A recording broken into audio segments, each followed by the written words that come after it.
हुए हैं प्रचार प्रसार में। यूपी के डिप्टी सीएम दिनेश शर्मा भी पार्टी उम्मीदवारों की जीत के लिए कमर कस चुके हैं। दिनेश शर्मा का दावा है कि बीजेपी के सामने एसपी, बीएसपी, कांग्रेस दूर दूर तक नहीं टिकेंगे। इस बार भारतीय जनता पार्टी ने नारा दिया है कि 74 पार। आखिर 74 पार कैसे करेंगे? और जो सबसे बड़ी बात है कि जिसने जीता उत्तर प्रदेश, उसने जीता पूरा देश। आज हमारे साथ उप मुख्यमंत्री दिनेश शर्मा जी हैं। पिछली बार भारतीय जनता पार्टी ने लोकसभा के चुनाव में बहुत शानदार प्रदर्शन किया था।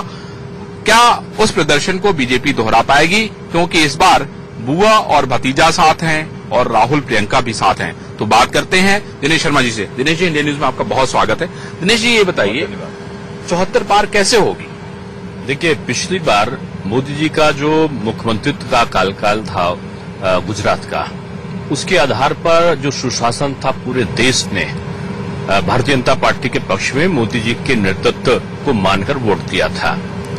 पिछले जो उनका 5 साल से थोड़ा सा कम का समय रहा है, जिस प्रकार से उन्होंने 150 के आसपास केंद्र में विभिन्न पहलुओं पर गरीबों के उन्मूलन के लिए, गरीबी के उन्मूलन के लिए, किसानों की आय की वृद्धि के लिए, नौजवानों के रोजगार सृजन के लिए, व्यापारियों की सुविधा के लिए और देश की सुरक्षा के लिए और स्वास्थ्य सेवाओं के लिए, जिस प्रकार से उन्होंने पहल की।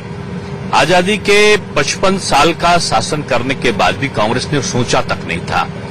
केवल 55 महीने के शासनकाल में प्रधानमंत्री ने वो स्थितियां पैदा कर दी। तो आप ये कहना चाहते हैं 55 साल बनाम 55 महीना? मैं इसलिए इसको नहीं कहूंगा कि 55 साल से कई गुना ज्यादा काम इन 55 महीना में हुआ है। और अगर आप देखें कि गरीबी हटाओ का नारा होता था, लेकिन गरीबी बढ़ती थी। पहली बार ये हुआ है कि हमने नारा नहीं दिया, हमने गरीबी हटे कैसे इसके लिए प्रयत्न किए। पहले मैं आपसे ये समझना चाहता हूं दिनेश जी कि जो गठबंधन साथ में हुआ है, अखिलेश यादव और मायावती साथ में आई, तो आपको लगता नहीं कि वोट ऑफ परसेंटेज जो है, अगर हम देखें पिछले लोकसभा के चुनाव का, तो वो बहुत बढ़ जाता है? वो आपके लिए चिंता का विषय नहीं है? देखिए, कब बढ़ता है? जब इंडिविजुअल कैपेसिटी में ये लोग लड़ते थे। और उसके बाद जिस प्रकार से मोदी जी ने काम किया, तो इनके समर्थकों में तेजी से कमी होती गई और इनके जो समर्थक किसी कारण से इनको वोट देते थे, जब उन्होंने देखा कि नहीं काम तो मोदी जी कर रहे हैं, तो उनका डाइवर्जन मोदी जी की तरफ यानी बीजेपी की तरफ होना शुरू हो गया। उस डर के कारण ही ये आपस में मिल रहे हैं और मिलने के बाद इनके जो वोट थे वो इनको चले जाएंगे, ये संभव नहीं है।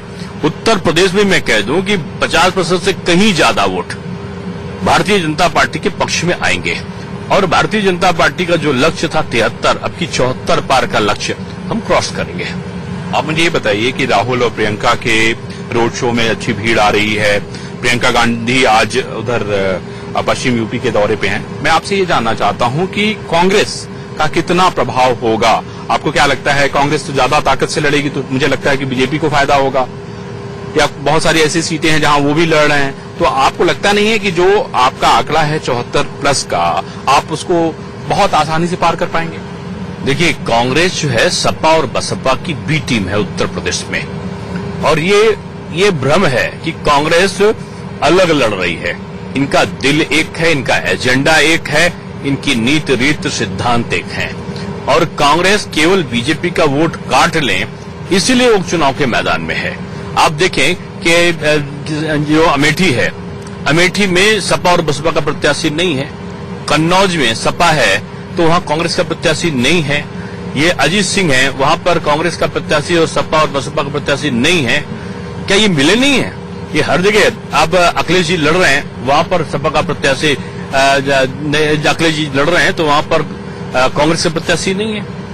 अमेठी और रायबरेली में सपा और बसपा का प्रत्याशी नहीं है। क्या है ये तीनों एक हैं, उद्देश्य एक है कि मोदी जी एन केन प्रकारेण मोदी जी ना आए और सब किसी प्रकार से सत्ता पर काबिज होने का सपना अपना पूरा कर सके। वो पूरा नहीं होने वाला।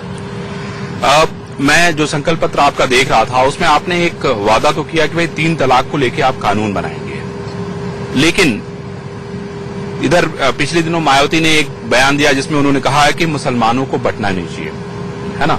मैं ये दोनों बातें इसलिए कह रहा हूं क्योंकि आपकी तरफ से किसी मुस्लिम को टिकट नहीं दिया गया पूरे लोकसभा में 80 सीटों में से अभी तक तो। और दूसरी तरफ आप कानून बनाने की भी बात करें, तो दिनेश जी ये किस तरह का सबका साथ सबका विकास है? नहीं, भारतवर्ष में दिया है, मुस्लिम को टिकट दिया है, ऐसा नहीं बीजेपी ने टिकट नहीं दिया। उत्तर प्रदेश की बात अलग है, लेकिन हमने सबका साथ सबका विकास को सही माने में परिप्रेक्ष्य में यहाँ पर सिद्ध किया है। हमने अल्पसंख्यकों के हित के लिए, उनके रोजगार सृजन के लिए जितनी राशि थी बजट में उत्तर प्रदेश सरकार ने बढ़ाया है, उनकी छात्रवृत्तियों को बढ़ाया है, मदरसों को मॉडर्नाइजेशन करने के लिए हमने काम किया है। यानी उनका जो उद्धार हो सकता है, उनका जो आर्थिक डेवलपमेंट हो सकता है, बौद्धिक डेवलपमेंट हो सकता है, वो सारे उपाय उत्तर प्रदेश सरकार ने किया। एक चीज को छोड़ के तुष्टिकरण किसी का नहीं, काम सबके लिए। क्यों आप ऐसा करना चाहते हो कि आप हर चुनाव में एक प्रकार का मुद्दा उठा देते हो?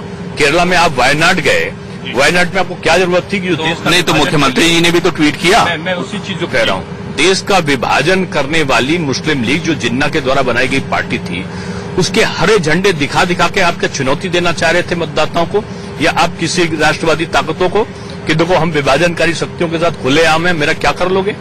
इस प्रकार का काम कांग्रेस ने किया, और उसका जवाब, उसका ठीक से उनके सहयोगी जो है, अप्रत्यक्ष रूप में जो सहयोगी है, जो बसपा के नेता, उन्होंने सीधे सीधे बोल दिया कि आप दीजिए, कितने आपको ऑडियो कैसेट होंगे, कितने वीडियो कैसेट और कितने सोशल मीडिया के चल रहे हैं। एक संप्रदाय विशेष से कि आप फलाने के पक्ष में वोट दीजिए, फलाने के पक्ष में दीजिए, मोदी आ जाएंगे तो ये हो जाएगा। अब शब्दों का प्रयोग करके कभी आप नीच कहेंगे, कभी आप हत्यारा कहेंगे, कभी आप चाय वाला कहेंगे। पिछली बार कहा सुपड़ा साफ हो गया देश में।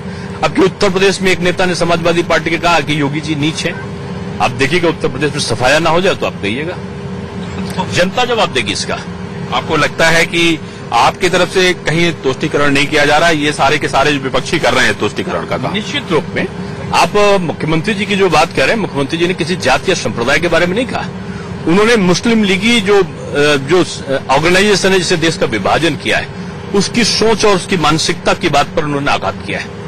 उन्होंने किसी जाति या संप्रदाय का नाम नहीं लिया है। दिनेश जी, धारा 370, 35 से ये सारी चीजें आपके संकल्प पत्र में, घोषणा पत्र में हैं, उसको आते ही अलग अलग जगहों पे विवाद शुरू हो गया। ये जो विघटनकारी शक्तियां हैं, जो चुनौती देती हैं, 370 नहीं रहेगा तो भारत से अलग हो जाएगा। हिंदुस्तान को चुनौती देने का साहस किसी में नहीं है, और जो लोग चुनौती देने का काम कर रहे हैं, आप पाने दीजिए। प्रधानमंत्री के रूप में मोदी जी चुनौतियों का सामना बहुत अच्छी तरह करना जानते हैं। मेरा सवाल यह है कि आप राहुल और प्रियंका में किसको बेहतर मानते हैं? नहीं देख, मैं व्यक्तिगत रूप में जितने भी विपक्ष के हों चाहे पक्ष के नेता, मैं सबको पसंद करता हूं, सबको मैं आदर और सम्मान करता हूं। राजनीतिक रूप में मैं दोनों को कह सकता हूं कि अभी दोनों राजनीतिक रूप में अपरिपक्व हैं। अभी उनको सीखने समझने की बहुत सारी जरूरत है, और उनको जमीन के उस पर रहकर काम करना चाहिए। पहले एक आम कार्यकर्ता के तने वो जब तक राजशाही अपने विरासत में प्राप्त राजनीति के आधार पर काम करेंगे, मैं समझता हूं कि अगर आप कार चलाने लगिए और आपने ड्राइविंग न सीखी हो और आप कार चला दें, तो कार अगर आप चलाएंगे तो टक्कर हो जाएगी और आपकी दुर्घटना हो जाएगी। कार चलाने के लिए ट्रेनिंग लेनी होती है, इसलिए ये कार चलाने के लिए ड्राइवर को ट्रेनिंग लेनी होती है, ये सरकार नहीं है। तो आपसे तो आप उनको ट्रेनिंग देने के लिए तैयार हैं? नहीं, मैं कौन होता हूं ट्रेनिंग देने वाला? न मैं अपने को परिपक्व मानता हूं, लेकिन जो इतने बड़े देश के शासन सत्ता पे जाना चाहते हैं, उनके अगर आप बयानों को देखिए, वो आप 72,000 वाला लाए, उसके बाद वो खुद ही क्लियर नहीं कर पाए अपनी बात को। एक बार के बयान में दूसरे बयान तीसरा, और तीसरे बयान में उनका जो प्रवक्ता है वो माइक छीन कर बोलता है और अपने आप को तीसरी चीज बताता है। कंफ्यूज है, उनका घोषणा पत्र कंफ्यूजन है, हमारा संकल्प पत्र एक विजन है। दिनेश जी, माध्यमिक शिक्षा मंत्री बनने के बाद बहुत सारी समस्याएं थी, हर जगह गड़बड़ियां थी, अफसरशाही में गड़बड़ियां थी, कैसे ठीक हुई? नकल की बहुत सारी समस्याएं थी। इस बार मैंने माफ कीजिएगा, परीक्षा में देखा कि आप खुद हर जगह छापा मारने पहुंचे रहते।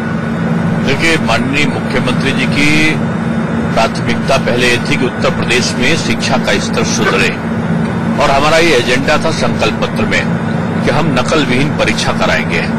हमने केवल टेक्नोलॉजी से उसको जोड़ा, और जो परीक्षा केंद्र हुआ करते थे, जिनके लोग बोलते थे कि टेंडर होते थे नकल कराने के, उस प्रवृत्ति को बंद किया। और उसके लिए जो नई टेक्नोलॉजी थी, सीसीटीवी कैमरे को लगाना, आधार से विद्यार्थियों का लिंक करना, पाठ्यक्रम का परिवर्तन करना, और 200 मीटर तक प्रबंधक परीक्षा के दौरान ना सके उसकी व्यवस्था करना, एक कमरे में कितने लोग बैठ जाते हैं उसका तैयार करना, और एक कॉपी की डिकोडिंग करना, और 10-10 जिलों में अलग अलग प्रकार से परीक्षा पत्रों का अंक का सीरियल को चेंज कर देना, तमाम चीजें ऐसी थी जिसकी वजह से हमने जो नई टेक्नोलॉजी एडॉप्ट करी उसका एक बहुत अच्छा रिजल्ट हमारे सामने आया।